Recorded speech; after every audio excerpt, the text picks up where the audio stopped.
Subscribe करें और दबाएं बेल आइकन ताकि कोई खबर रह न जाए। और नाजरीन, आपको बताएं, मौसमियाती तज्जियाकार जवाद मेमन का कहना है कि कराची में गर्म और मरतूब हवा ज़दा मौसम मानसून के लिए फ़ायदेमंद है। उनका कहना है कि शहर कैद में इन दिनों सतह समंदर का दर्जा हरारत ज़्याद है।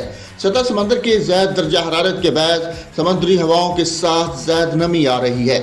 जवाद मेमन ने बताया कि गर्म और मरतूब हवा ज़दा मौसम मानसून के लिए मुफीद है।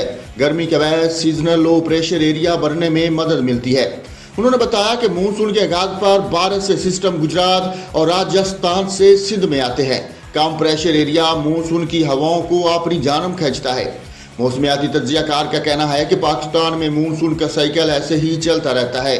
मानसून के सिस्टम करीब आएगा तो नमी ज्यादा होने से सिस्टम को सपोर्ट मिलेगी।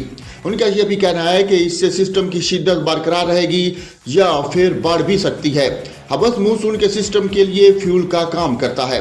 दूसरी जानब महकमा मौसमियात का कहना है कि कराची में चलने वाली समुद्री हवाओं में नमी ज्यादा होती है, जिनकी वजह से शहर कैद में हबस ज़दा गर्म और मरतूब मौसम की लपेट में है।